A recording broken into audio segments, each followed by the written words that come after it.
it's a biblical thing to die to yourself. And Morning, Dave. How you doing? good, Dan. How are you? I'm good. Hey, guys, welcome. This podcast is called Heart of a Pastor, where we invite ministry leaders and pastors in, sit down and talk through ministry, talk through your background and my background, and more importantly, we talk through what we are working on, the goods and the bads, what we're working on and working through in ministry right now to engage today's culture. Mm-hmm. And the hope for this, and the reason we decided to record it is I believe that it is very encouraging to other pastors and other ministry leaders to hear both the things that are working and the struggles. And I think struggles is important. I think it's important to understand that there are struggles. It's important to understand that there are failures and weaknesses, and that's normal, and that it still can be good in those moments. And so I had, this podcast came because I wanted to meet a bunch of the pastors in town, so I started inviting them to coffee. And so I was sitting down, and I was like, man, these conversations are actually really cool.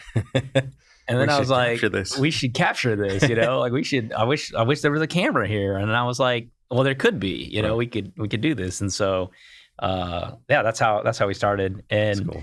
Yeah, season 1 is just really a lot of background of just kind of meeting people and introducing them to the audience and getting to know each other. And then we have some fun ideas for maybe seasons 2 and 3 and as we go, and get a little more specific, but right now it's been cool to sit down with people. So yeah, totally. Well, thanks for having me. Appreciate it. Yeah, absolutely. So a couple things. Let's start with this. So my name is Daniel. I'm one of the lead pastors of Resurrection Church and your host today. This is David Camelli. Now, Dave, tell us a little bit about your church, and then we'll talk about how long we've known each other, which is a really long time. All right. Yeah. So I attend and serve and do a lot of things at Northside Community Church in Bakersfield. And we're a fairly small church. There's about 100 of us total on a Sunday morning. And it's just one of those kind of good old country churches where everybody knows each other. Mm-hmm. You wonder like, oh, where's Johnny? I'm like, well, call him. I don't know. Yeah. But you kind of don't go unnoticed. Well, you say small and country church, but the funny thing about that is, like, based on national averages, 100 is beyond the average. You're bigger than the average, number one. Number two, you're not in the country anymore. I mean, like, you're on Callaway. We're not on the north side either, so. Yeah, I mean, well, you're kind of north, but you're definitely, like, that maybe 40 years ago that was the country in Bakersfield, but now that's actually a thoroughfare. I mean, these cars coming by super fast. Yeah, I think they did a survey. It was like 16,000 cars a day that drive by, which is ridiculous. Yeah, so now you're metropolitan. You may feel like a country church, but you're metro, bro. Yeah, that's true. I when I say country, I feel just like the people, the vibes, the vibe. It's more laid back. It's, wearing jeans and everybody's just just who they are. Well, that means we're a country church too, but I definitely would not call us a country church. That's interesting. Okay, so what do you do there? What are your various roles? You have a bunch of them. Yeah, so I'm predominantly the youth pastor. I've been the youth pastor for the last 6 years. Kind of standing in as associate pastor. Tim Maddox, the senior pastor, recently took the director of missions position here in Kern County. So there's kind of been a shift, just a vacuum of pushing people into new roles, which allows me to basically preach more often. I'm preaching about once a month now, which that's big change. That's good. It's exciting. A big change. Yeah. 100%. And then, whatever the church needs, I'm there for it. So tech-wise, Swiss Army knife. If the sprinklers are broken, I was working on them the other day, kind of situation. It's just playing the worship band. Do you lead the worship band or just playing the worship band? So 2 weeks ago, our worship director calls in. I'm super sick. I got strep. I can't be there. And this was about 45 minutes before service. And so Pastor Ed, who is the senior pastor, says, "Hey, Dave, what do we do?" I was looking at him like, "Well, we should have worship. He's like, "Well, should we just skip it?" No, we should have worship. So I woke up my daughter, or I said, "Hey, let's go do worship." And she's like, "What are you talking about?" To find out. Thanks, Dad. So I led worship. I had to preach that day, which is something we try to never do. We try to never And typically I am on the worship team playing guitar or bass or something, but we have this kind of standing rule: don't do both. That's kind of ridiculous. Right. So I led worship. I walked off stage, pulled all my gear off. My daughter was right there. Asked her, like, I'm tangled in wires. Like, hey, can you untangle me? She untangles me, and I turn around and go back and preach. It was exciting. You fix the sprinklers, you set up the production, you lead worship, you preach. So it was the Dave show. I mean, it's all about God, but shoot, I was trying to honor him as much as I could. Yeah. He's stretching you a little bit. I'm thankful that we are not in a season in our church where that level of responsibility is necessary for me. Like, no one wants me leading worship, and thankfully I'm not. We have great people, and it's nice. It's nice to actually not, as much as it's honorable that you are willing to get in and do all the hard work when it's necessary. It is really nice when you get some people that begin to compartmentalize a little bit and do things that they're gifted in and step up. Like, that's nice too. But man, that's wild. I feel like I can get it done. Yeah. But is it the best I can do? No. Right? I love talking to people. I love communicating and understanding where people are, especially when they come into church, and just like, okay, catch me up. And when there's so many things happening, you can't do that. I couldn't do it before service because I'm prepping for worship. And so, yeah, no, I totally would love to get rid of some of the busyness just so I can do better. Yeah. So how long have you been at Northside? That's a great question. I was thinking about that the other day. I don't know. It's probably, I'm thinking maybe 10, 11, 12 years, something like that. Long enough to forget, I guess. Yeah. Yeah. Because you and I have known each other since before either of us was married, I think, right?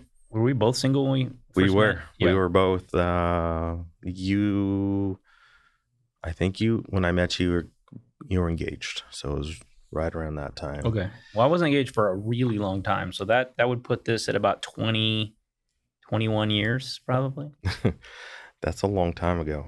That's a long time ago. So my wife, she's the children's director at Northside. And at the time, before we had met, we weren't at Northside, and Pastor Ed calls and says, "Hey, Matisse, would you be interested in this position?" And I said, well, she saw the phone. I was like, you should answer that.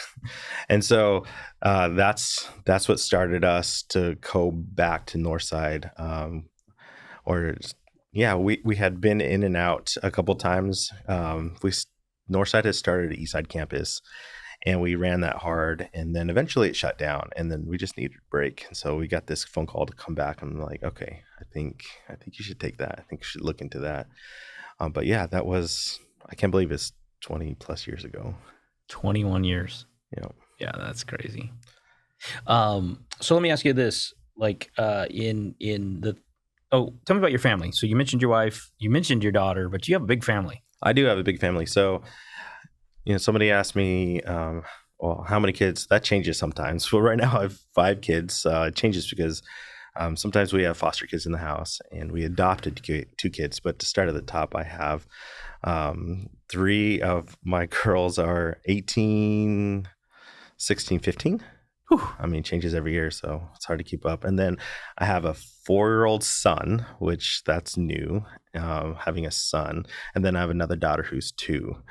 And so the son is the game changer, right? He tests the water. He experiments with life. Like, can this butter knife go through a window? Like, no, it should not. I mean, good, but it's going to be a mess. And we're not used to that. We're not used to that aggression. We're not used to that.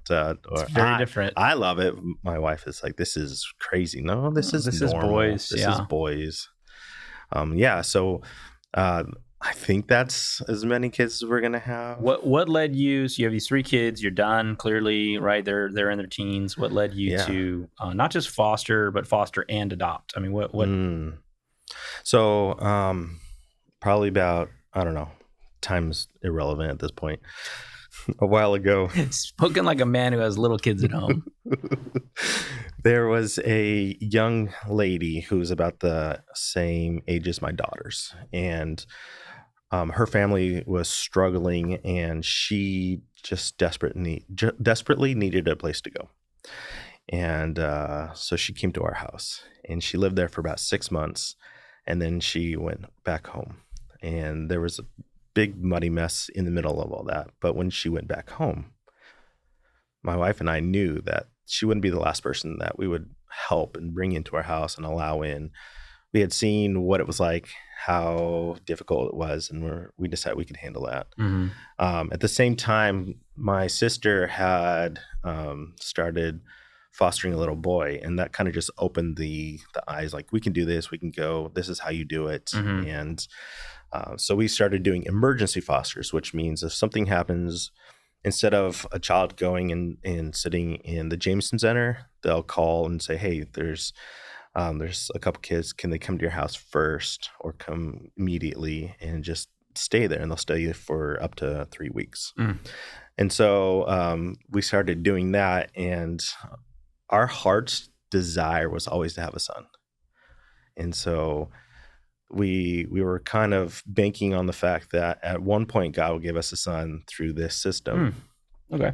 And it did. It happened. So my son's story is a little bit different, because we had a couple kids in our house, and they called us and say, hey, there's this little boy that would you be interested in having live with you? And I said, how old was he at the time? 6 months. Whew. And we were like, we would love to have Kevin come with us, but we physically have no beds. The county only allows you to have as many kids as you have beds. Probably a good rule. It's a good rule. Yeah. And but we said, hey, my sister, she still has her foster license. He can go there. They're like, great. So they took him over there, and that's where he started to live. And he lived with her for a couple weeks. And then some family of his said, we would love to have Kevin live with us. And so, boom, they took him. He's gone. And then the next day, after about that 2-week mark, we get another phone call. So it was really kind of dramatic. Kevin left her house. He's gone. And Matissa's like, I guess it's not happening. And then we get this phone call. Said, hey, did you still want Kevin to come to your house? We're so confused. Like we know he just left. Right. He went to another town. And they said, yeah, the family that picked him up didn't realize that they would need to bring him back into town to do visits with his mom. And they're not going to do that. Oh. And we're like, we would absolutely love Kevin to live with us. And this is the one and only time that DHS, the social workers, have brought a child to us. So he got dropped off at our front door, like, here you go, here's Kevin. And so that was the first and last time he was in and out of our house. So it's been there ever since. Been there ever since. Took a couple years for adoption, but worth every minute. That's cool. Mm-hmm. And that's honorable, man. Like, that there's the common refrain, I think, in our culture right now is that Christians, evangelicals who are anti-abortion, that are pro-life, only care about kids when they're in the womb and not when they're out of the womb. But like, that's one, the statistics don't back that up, and two, like, your life doesn't back that up. Your house right now doesn't back that up, right? It's a little chaotic. That's really cool. It's a little chaotic. And then my daughter's story is super interesting. So 2 years go by, and I have this dream. I have a dream that we have a little baby girl in our house at Christmas time. And I told my wife, and she's like, no. Stop your dreams. That is not happening. I'm like, no, I'm just telling you my dream. She's like, no, we're not having another kid.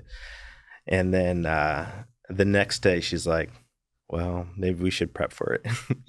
And so sure enough, about 2 days before Christmas, we got a phone call saying, hey, there's this little girl at the hospital. She was born in a hospital, ready to be discharged. She needs a home to go to. And so I looked at her. I told her, I told you so. and you lived. So that's interesting.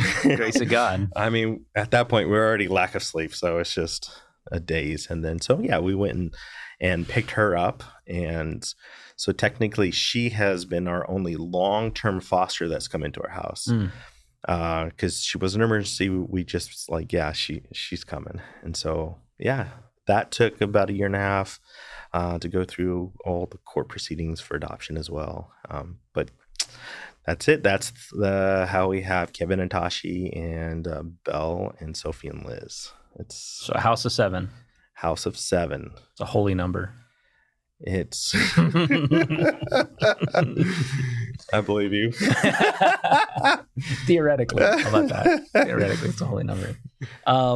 Tell me what you've read recently that has impacted you the most. Like what are things you're reading, learning, watching that have really begun to shift you, change you, give you a new perspective? Yeah, so there's so my buddy Storm, he has his favorite book, and every time he talks about it, I just kind of listening, and then eventually I was like, I should read that book. We can actually talk about it. That book was Wild at Heart. And, yeah. I had never read it. It's just been sitting there, and so I finally picked it up, and I realized, like, wow, we have stifled our men. We have really, in schools, you have to sit down and do your schoolwork, it's just kind of compressing. And it really opened my eyes to, like, people just need to find what their passion is and allow that to just blow up. And agreed. Wrong. Well, and there's a we want people to be curious. Like that's actually a wonderful attribute for people to have. We want them to enjoy adventure. We want those things. They're phenomenal for the soul, and they're phenomenal for society. Curious people who love adventures, they're great. Look at the development of the country. I mean, it's curious people that wanted an adventure, right? To be free, to see something new, to discover. And I love to talk to my son about that all the time. When I have two girls that just left for college. Well, a college and college pro. So I had one that went up north to college, and then another went all the way to Orlando to be part of this Disney college program to work and do some stuff. And so for both of them, I go, hey, you're going on an adventure. Right. You're not going to this and that. Oh, I'm scared. No. You're going on an adventure. So you should view it like an adventure where you get to try things, and you'll have some failures, but you'll have some successes, and you'll see new things, and like it's exciting. And so I wanted them to leave excited, not like nostalgic or oh no, I'm leaving home. No. Like great, it's an adventure. Don't you want to go on adventures? Like don't lose that sense of adventure. And I think that's probably one of the great things about Wild at Heart is it takes some of those things that are innate for all of us. It rekindles some of that fire, and then it connects that to how God made us. I enjoy it. Whatever you do, don't watch the sequel. Oh, okay. Small group series for Wild at Heart. Apologies if any of the people that authored that are watching. It is the worst. It is so bad. And I'll say this in the gentlest way because they tried really hard. I thought it was very honorable. So the guy who wrote it decides he's going to take his son, like a couple of their sons and their friends, and they're going to go do this cool, like to go out to like Moab or Utah or whatever, and they're going to do this bike ride thing through the wilderness, and they're going to camp and they're going to do all this stuff, right? I think I've seen this. Sounds cool. So like literally, like I was like, "Ooh." Is it on Right Now Media? I think so. Yeah. And the problem is that the kids that they're like young adults now, they're all like these millennials, Gen Zers that are very urban, very, very urban, right. Work in urban jobs, drink their little mocha lattes, have not been outside. It goes horribly wrong. I mean, it's just they're not outdoorsy people, and one of them crashes a bike and he's crying over his leg, and he's like a 30-year-old man or something, and you're just going like, this is not Wild at Heart. This is Starbies at heart, like this is what are we watching? The suburbanization of America, and you just come away going, what am I watching? I would not have published it. I'm sure there was so much investment in money at some point. They're like, we have to I think I would have gone to somebody and gone like, we have to change the title and the theory here, right? Like, what happens when your kids are different than you, or I don't know, something. It was rough when they are no longer Wild at Heart. No, I think they are. I just think generations change, cultures change. You have my son is Wild at Heart, but he spends a lot of times on screens. Like we're really work on limiting how my son's my youngest, right? Yeah. Is 11, and video games and the internet and YouTube and these types of things are his forms of media. And so for as much as we will have him go outside, go swimming and go play and go do things, we have to architect that into his life, because the natural, easy thing is to turn a screen on, to turn a TV on. Right. It's right in front of you. It's built to keep your attention. And so we have to be very careful to limit that so that he gets out and puts some of that aggression and curiosity on things that are not electronic. But also, he is different. He's growing up in this culture that is different. So one, I got to be really intentional at this age to stoke those fires of curiosity and outdoor things. But two, I got to understand he lives in a different culture. He's growing up in it. I'm raising him in it, just what it is. I can't be like, you're going to be a mountain man, and we live in suburban Bakersfield. So my son is not there yet. Was there a point where he went from like desiring that screen time? Because we're not there yet, but I worry that we're going to get there. Yeah. We have hard limits on the screens. You can earn little extra bits with behavior, but for the most part, there's just hard limits on it. And so we fostered some other things, playing outside, reading. So reading is a big one. And his school has really helped with that, because they have like a battle of the books thing where you get little rewards. And so he's very achievement based in that, right? Because he knows I can do some stuff. And so he's become a really good reader because of some of those things. And so so again, here's the thing, like, hey dad, are you okay with your masculine son being a bookworm? Okay. Right. And I'm like, yeah, because Absolutely. Actually, man, he's curious. Right. And he's eating up this stuff, and he likes to research and guess and imagine, and he's using his brain, right? The benefits of that. Like, I don't need my son to be a middle linebacker to be masculine, right? I need him to love the Lord and eventually love his family if he has one. So yeah, it's goals, right? But yeah, the there's an insidious nature, and maybe that's too negative, but it feels this way sometimes. Insidious nature of screens, internet, content, video, that it's so tempting because it's so close, so near. My son can get on a platform and be gone 8-10 hours, down the wormhole, and I'm like, he hasn't moved off the couch. This is not good for him, Right. So that's interesting. Yeah, Kevin's weird. He'll see something like in the wild, like a bird or a snake, and he's like, "Hey, can we eat that?" I'm like, I don't see why not. Sure. You got to catch it first. Go get it, buddy. Go get it. Yeah. So the screen time hasn't hit us. So I'm just curious, but yeah, he's super curious on like, can I eat that? And I'm like, dude, this is. And then so we eat weird things. Like we'll go to the supermarket and I'll specifically go to the seafood. I'm like, dude, pick something out weird. He's like, let's eat an octopus. I'm like, okay, all right, an octopus. Let's do it. You fry anything in a little butter, it's probably all right. I mean, yeah, totally. Crickets or whatever. Yep. So it's been fun. It's been fun to just try to get him to explore, and he thinks he's Spider-Man half the time. Oh yeah. So yeah.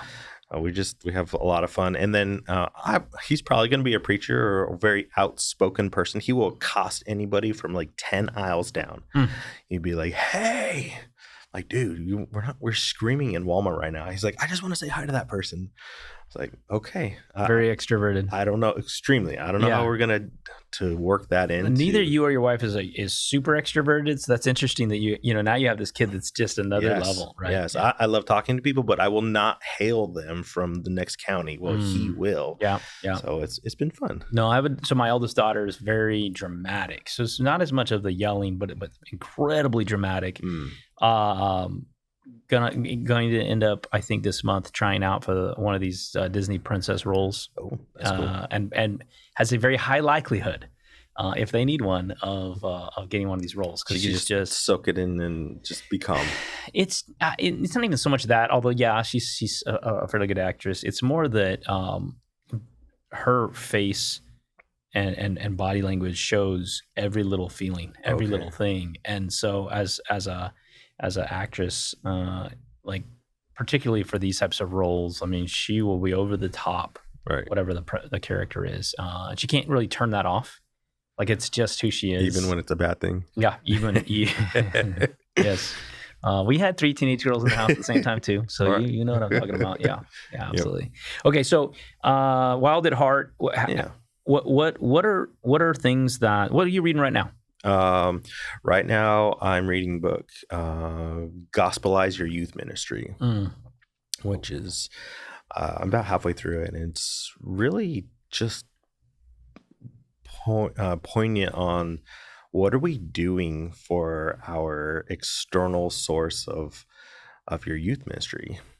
They talk about we built this come and see model for church and youth group. Come and see, come and see, and that's great because people do come and see, and they experience youth and they experience what God is doing. But they say for every come and see, there's 9 that don't want to come. Right. So why aren't we making a go and rescue plan and teaching people to just be outside of the church and go out? Yeah. And so I've been really enjoying that book. I think I saw there's like this giant Facebook 20,000 youth group. I'm in it. Yeah. Yeah. And every once in a while, just like looking for good books, and somebody's like, "Oh, you got to check this one out." So, That's cool. yeah. Well, so I think that trend is similar to some stuff that's happening right now in the U.S., right? And so you look at evangelical church in North America or in the United States. I think come and see was the model of the 2000s, the 2010s, Right. And isn't to say that it doesn't still work and that's not still occurring. I think that you always want an attractive church that looks attractive and that has some cool things that people might be curious about and come and see. I think that's true. I don't think it's fundamentally. I don't think you can call that the single most effective methodology now for reaching people with the gospel. And the reason I don't think that works, and maybe it did before, so this isn't an indictment on the before, but I just think the culture, especially here in California, has become too negative about the stigma around what a church is. Oh yeah. Right. I think people view the church on average, so not everybody, on average, in such a negative light that that itself is the impediment for someone to come and see. They're just not going to step foot on campus. They're not going to come in. Too many negative things about church, Christianity, religion, religious people. I got hurt by this one. I mean, I have a buddy in the UK that rented like a hall from a church. He's not churched at all. Okay. And then he had a bad experience with the people that rented him the thing. Okay. And he's like, I'm never going to church ever. And I'm like, because like one guy was a jerk, and the guy was a jerk. I was like, no, that's not Christian. That's very inappropriate. I told him that. I was like, no, it's not, like, yeah. So I was like, that you wouldn't do that in any other context, right? Right. You played one bad video game, you swore off all video games. Like he plays a lot of games, right? Okay. And I was like, no, of course not, right? You just go, oh, that was a bad one. Right. Or you wouldn't hang out with that person again. Yeah, totally. Or like you had someone cooked you a bad steak once. Right. I'll never eat steak again. Well, you're missing out, buddy. Like the sample size of one's not very big, but people do that, right? They have this one bad experience, family member, whatever, and we just allowed the culture because I would say the real reason for this is passionless Christians has created a culture in which Christianity is just not viewed in a very, very high light. And so, I do think that's right. I don't know if it's 1 in 10, but maybe for youth, it's more extreme. It was a big number, and it kind of hurt me. Like, wow, I don't know if it's 1 in 10, but the fact that it's there and it's real, I'm like, wow. Well, and so it's a shift in methodology. For us, it's a shift twofold. One, how do we engage the community around the church? Like, what do we have to do to engage them so that at some point they'll be open to coming? How do we engage them where they're at? And then secondly, how do we create Christians who are engaging people right in their spheres of life? Mm-hmm. And if we're not doing that, and so gone are the days. And listen, you talk about struggles. This is still a struggle in our church. I still have people that look back at 1985, 1995 and go, we need these social programs. We need these ministries that are just fun things that the church does that people can go do. And I'm like, listen, man, I don't think so. I just, right. Could you reach some people with that? Maybe, but like, here's where I would use cost benefit analysis. That's not effective. No. The effectiveness is so low on something like that. We're gonna have a bike club and everybody's they're not coming, man. They're not coming. And that's hard. That's hard for someone in their 50s, 60s, 70s who saw it be successful in 1985. Right. I understand that. What's effective is, man, you living out the gospel on your block with your neighbors, getting to know them, meeting them, caring for them, helping them work on their car, helping them take their trash down, right? Like praying with them when they're going through family crisis. That's effective, far more effective. And so I don't know if I have statistics on this, but I know that the rate now of getting someone to like come into your home for dinner or come into your home for a Bible study is like, that's a much easier ask. And the probability of someone coming over and hanging out or coming to your small, we have multiple stories now of people that we've met in our life who've come to our home for a small group before they'll step foot on church campus. And I would say that's right in line with what you're talking about. Like we found them in CrossFit, in the grocery store, at the diner. We invited them to our home first because there's not as much stigma there, right? No, it's dinner, it's Bible study, it's people, it's prayer meetings, whatever. And then eventually, as God is doing work in them, then they come to the church. And so figuring that out for youth ministry is interesting. I mean, I haven't read the book. Do you have to get on school campuses? Is that the idea?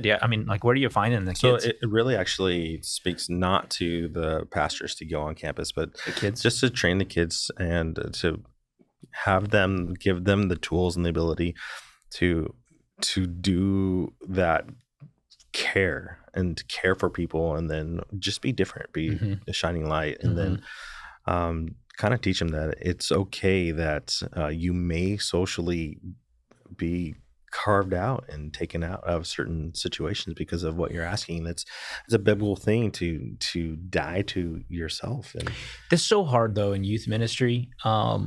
You know, if there's ever a point in your life where you're really fighting, like there's this huge temptation to conform and fit in. It's in those years, right? Oh, totally.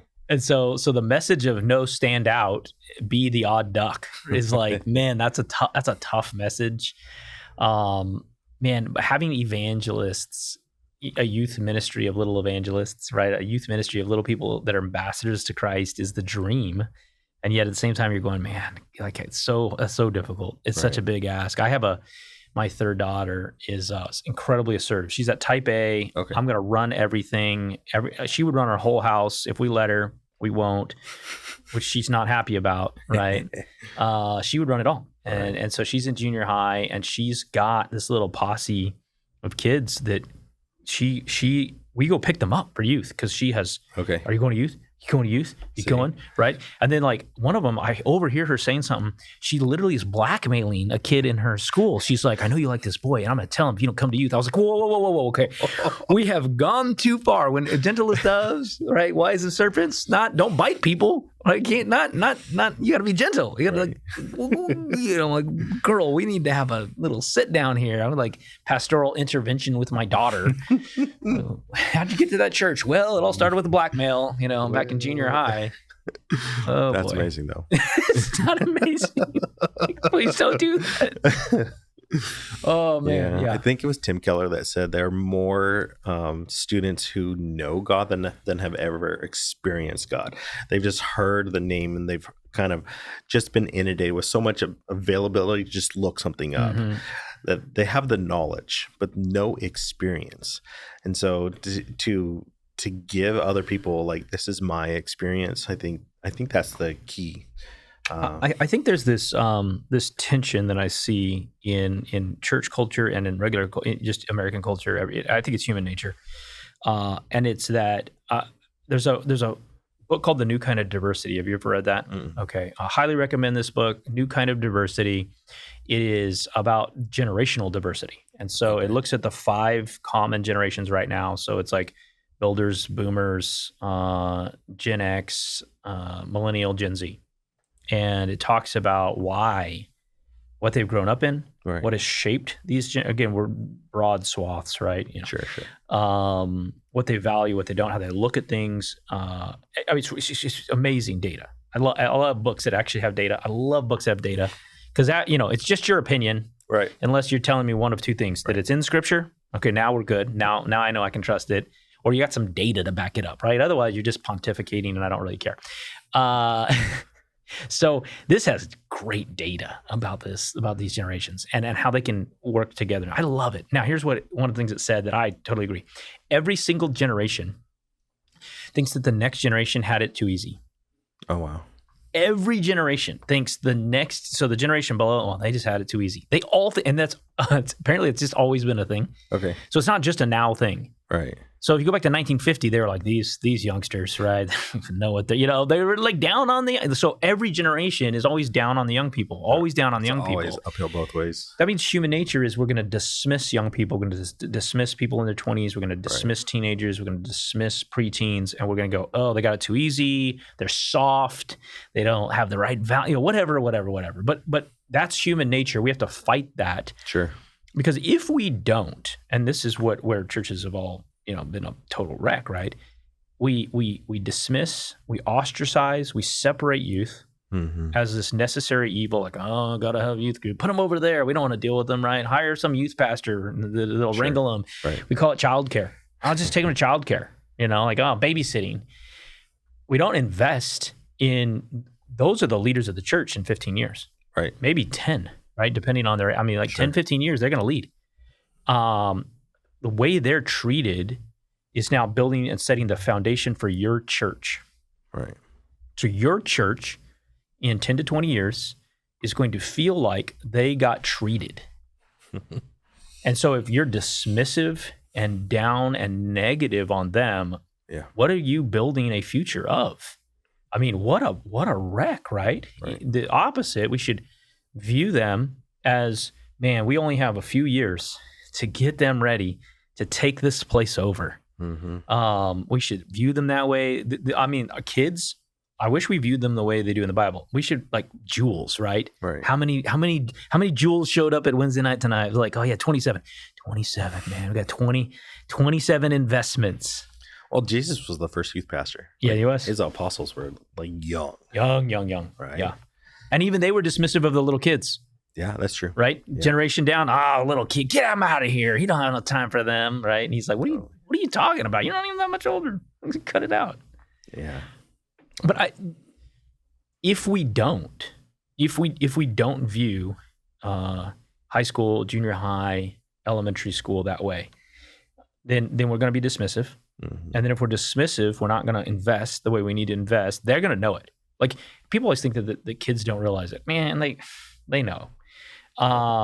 They know they're not, but when they're not valued, right? When you're being dismissive 100%. Of them, and you begin to lose a voice, right, to even talk to them, to invest in them. And so you can tell. I'll tell you how I know healthy youth groups generally is when they listen to their leader, right?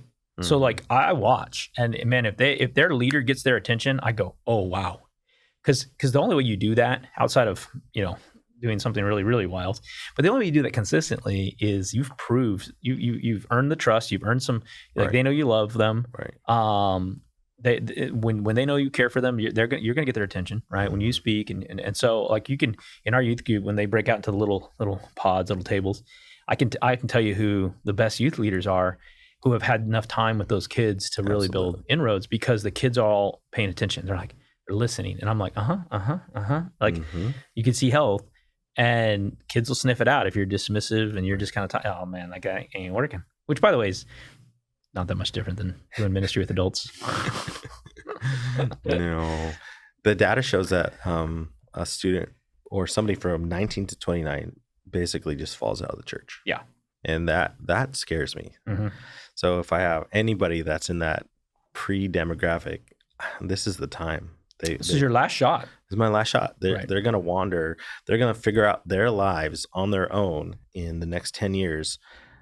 I need every ounce, every ability, every time I can get to just show them there's a better way, because it's the stats say it's coming. So one of the things we're still kind of evolving this, but we try to get kids ministry to get closer and closer and closer integration into the church as they age. Right. So by 5th grade, we're already bringing them into services and trying to explain some of the things that are happening on Sunday morning. By 7th grade, there's no Sunday morning programming. You're in here with us all the time. We're not doing something segmented. Right. This is your church, your service, your time, not the adults' time. You're here, and we're talking to them, and we're using them as examples and illustrations, and they were serving and participating, and like we have to, because by the time they get to 17, 18, in the traditional sense, we would put them in youth ministry, put them in kids ministry, Sure. put them in youth ministry, put them in. They hit 18 years old, and you're like, you spent 17 and a half years where we didn't want to see you, and we don't want to hear from you, and we want to talk to you. We didn't want to invest in you. You had your own little thing over there. You stay over there, and then all of a sudden you're 18. You're like, well, now you're with the adults. Mm-hmm. It gives them whiplash. Well, you've dismissed me for 18 years. Right. You don't even know my name. Mm-hmm. You've not poured into me. I've not been part of this body or this community. Why would I be now? And so they leave. They leave because it's like, well, yeah, this isn't mine. This was yours. That's why you wouldn't let me in for 18 years, right? So yeah, no, that's big. What? So I've actually been. I just started. You're Not Crazy podcast season 4. I don't know if you've heard any of those seasons. Phenomenal, by the way. Like one of my favorite things. I'll just recommend that until the day I die. So good. Ray Ortlund, Sam Albury, and they are in for season 4. They're going to be in Romans chapters 12 through 15. Okay. And I love it. I just love it. And they described Romans this way in their first episode, and I was so encouraged by it. And I'm taking notes. I'm like, oh. He said all of the doctrinal truths, all of the beautiful truths of Christ and the law and what God did in Romans 1 through chapters 1 through 11 are all the established foundation to point to Romans 12 through 15, which is now how we relate to and treat one another in light of all of these truths. Right. So now that you know these truths, go do these things with people. And then if you really read it, the bar just skyrockets to this level that is impossible apart from Christ.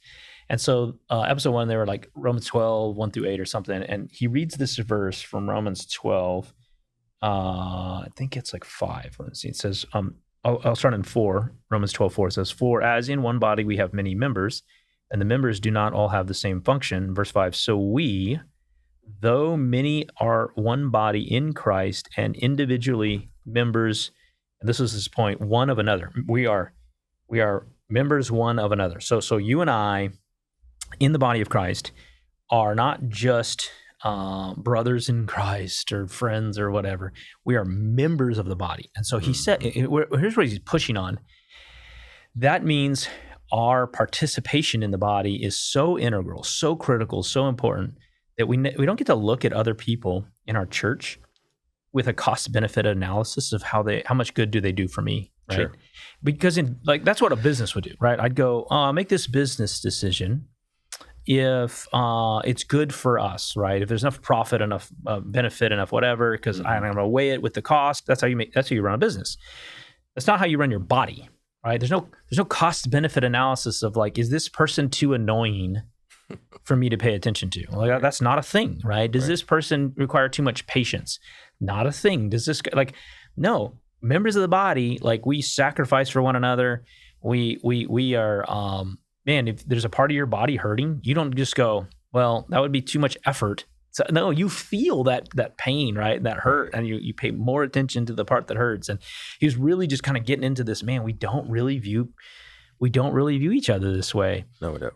And I think where you particularly see that is the advent of online church, right? It's super easy to sit on my couch and watch a service. But what's really easy about it is not just that I didn't have to get ready, that I don't really have to pay attention, and I didn't have to go anywhere.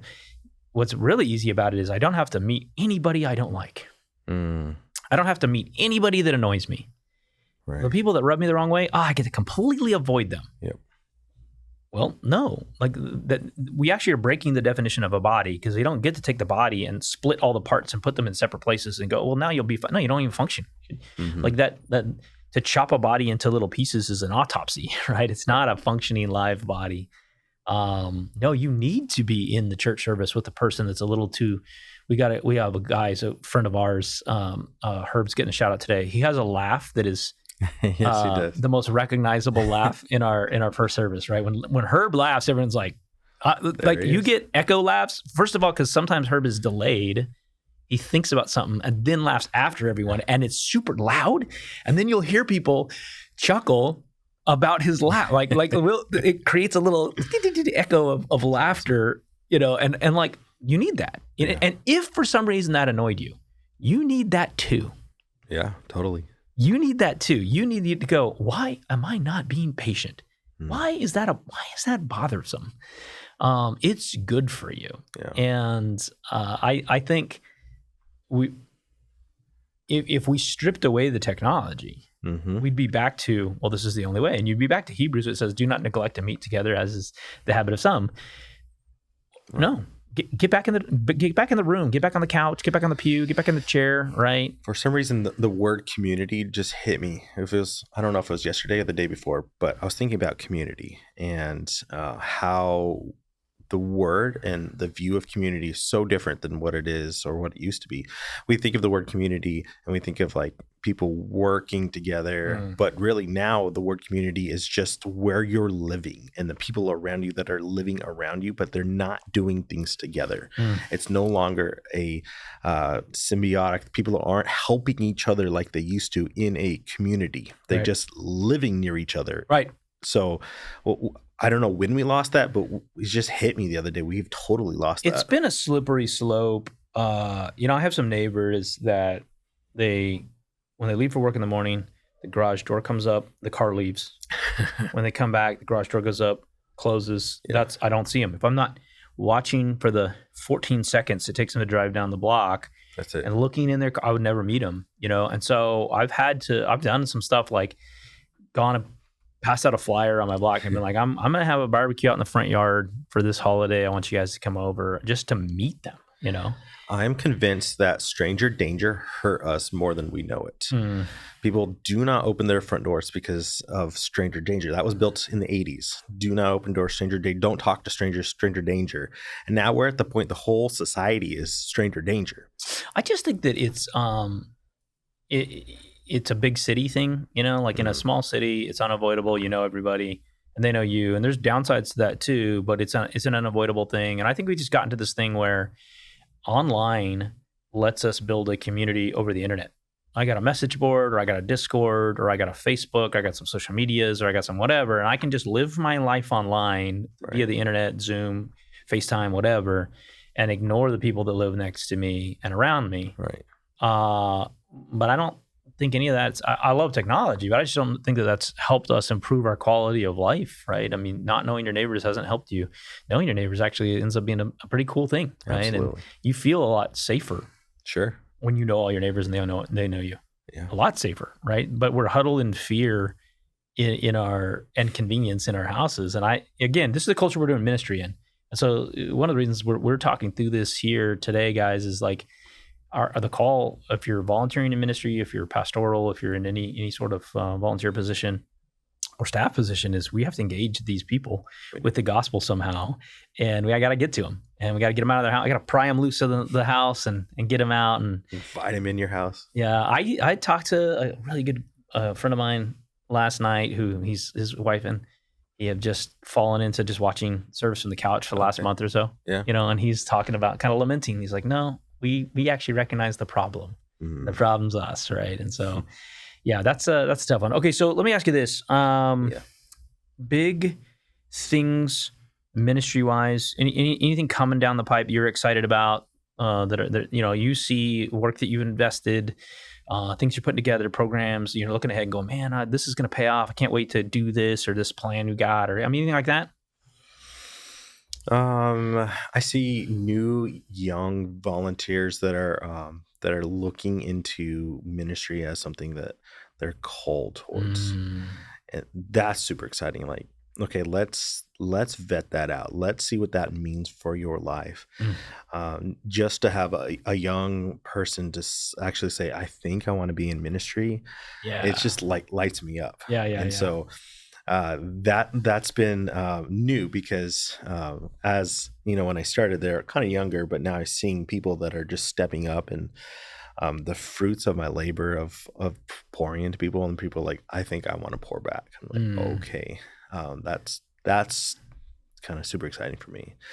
And then just generally, just continuing to kind of infiltrate into schools with kids, and I think that's what I'm excited about. Just being there for them. We used to, Pastor Ed used to tell me all the time, you need to come alongside the parents. And I would stand there on a Wednesday and look for the parents. No parents. There's no parents.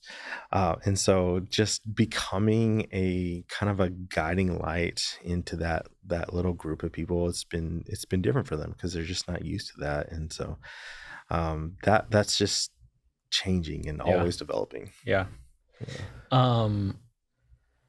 Big ministry dreams for you, 3 years, 5 years, 7 years down the road. I mean, do you have anything like that where you just like, man, I dream of a day I can see in my mind when blank, anything like that? I'll give you one for me. Like I can see some things that I think our church is headed toward, and I don't know the time frame of them, but I'm relatively certain that we're going to run a pretty big preschool here on campus that is really, really targeted at single moms. Okay. And people living under the poverty line, single moms, single parents going back to school, that kind of thing. Right. So we've been putting a lot of work in more recently, but I mean, I actually could see that. I was thinking about a daycare and coffee shop combo. Oh, wow. Like 7 years ago. Right. I could already see some stuff, and we weren't even here. We had barely even started conversations at this campus, but I could see it, in my mind's eye. I could see it. And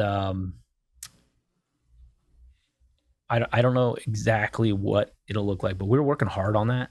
And I've realized over time that's become a conviction for not just me, but for a lot of people in our church. And we see maybe one of the most powerful inroads into this community right around our church is if we could offer the highest quality preschool. So not just we'll watch your kids, right? Right. I'm talking about like the one there's a waiting list for, that all the rich parents from the West Side want to get their kids in but can't. If I could offer that level of quality, and I could scholarship people that would never be able to afford it. One, there's a impact of getting to be around that family, right? Huge impact. Two, to be a trusted resource for that single parent, right, as they're going through it, to enable them to actually get somewhere, not feel like everything's hopeless, to have a message to that pregnant mother who's considering even keeping the baby because she knows she's poor, she knows she's uneducated, she knows there aren't a lot of options, a lot of support. Right. Those are all real powerful things. But I think there's another powerful thing that really just excites me. What is more representative of the gospel than this thing that is so high quality I could never afford it? It's so amazing I could never deserve it. Right. It's so like it would be such a blessing that I don't even dream about it, and then being able to get it for free even though I didn't earn it. Right. Like that's the message of the gospel, right? And so to be able to do that for these single parents, these young moms, don't even have a high school diploma, end up pregnant without family structure, without the dad staying around. There's a lot of that. We're one of the highest teen pregnancy rates in all of the, or teen birth rates in all of the state. To be able to offer that, and then like to look at them and go like, God thinks you're worth it. So you didn't do anything to earn it, right? You had there wasn't a lot of hope. We don't want anything from you. You don't have to come to our church to do. Like, this isn't contingent on membership or whatever. We just want to do this. Like, to me, there's so many parallels of the gospel, even if I don't ever personally get the opportunity to speak to that mom or dad about the gospel myself. I've at least had some part in building this program that communicates the gospel and all of the elements of the gospel to them and impacts their life and this community. So I'm excited about that. Yeah, that's amazing. How far away do you think that is for you? Probably a year. It's probably fall of 2025 would be my guess. We wanted to do it earlier. There's a lot to it. Sure. We have some people really helping us, really interested in beginning to work on it and think about it and dream. So I don't think it's as far away as it could be. I mean, it could be one of those, it's massive. I don't think we can do it. I don't think it's that far away. Right. And I can't imagine fully the impact it has on our church, like the hearts of the people that are serving in it and doing, getting to see it happen. the impact it has on our community. Just I'll be honest, the message it sends to the world about Christianity. Mhm. And I know you've heard blank about Christianity on Facebook, but I want you to meet my Jesus. Right. You know, that's not who you think he is. And so that's exciting to me. What about you guys? So we have a similar goal to bring in a preschool. Okay. That's been a long and tedious process. It's been scary too, because, you know, as I see the church, I really want to prepare the church for the influx of people, and I really want them to be able to just minister. I don't want it just to be a preschool that services and helps people. I want us to be able to go in there and care. And so that's kind of been on my heart. Like, how do I make sure these people are ready to serve, to recognize the need, to be there for them? The whole preschool concept, it will happen. There's a group that will come in and partner with churches. They're going to bring in modulars and stuff like that. And so that's going to happen eventually. Right. We have Spanish speaking people in our service who come just because their kids are being cared for. They have no idea what we're saying, and it's the oddest thing. You got to give them that software that just does a live translation. I've tried to sit there and help them with Google Translate, and it has a conversation mode, but through the speakers and people speaking fast, it doesn't work great. But they're sitting there in our church, and I've given them Bibles in Spanish. That's all I can give them. So my hope and desire is that I can give them the gospel in their language. Not just their kids. I know the kids are going upstairs and they're getting it from their Sunday school teachers, but to have people sitting in church and hearing the gospel, I don't know, the Holy Spirit can do weird things, but they're hearing English and they know no English, because I tried to talk to them every once in a while. So that's kind of on my heart to deal with that. It's one of the odder situations I've been in. Yeah, it's different. Yeah, that's cool. It's cool. Yeah. Well, hey man, thanks for spending a little bit of time talking to me, talking about what's going on, and telling us about your church and your ministries and all that stuff. That's cool. Oh, absolutely. Yeah, Appreciate it's always changing, isn't it? It's always growing, and that's a beautiful thing about it, right? It's exciting because it's different and it's changing, and there's new people to get to go reach, and I think that's I don't think it'd be nearly as fun if it stayed the same. Oh no, it would be. Well, Jesus is always sending people out, right? Just go and go and go. Yeah. I love it. I love people. Yeah. So I don't think you can. I think if you're in ministry and you don't enjoy people, you might need to spend a little introspective time with the Lord and your heart and the Bible. And right. Yeah, I don't know if it works. So awesome. I appreciate it, man. Thank you. You're welcome. Thank you. Guys, until next time. Appreciate you.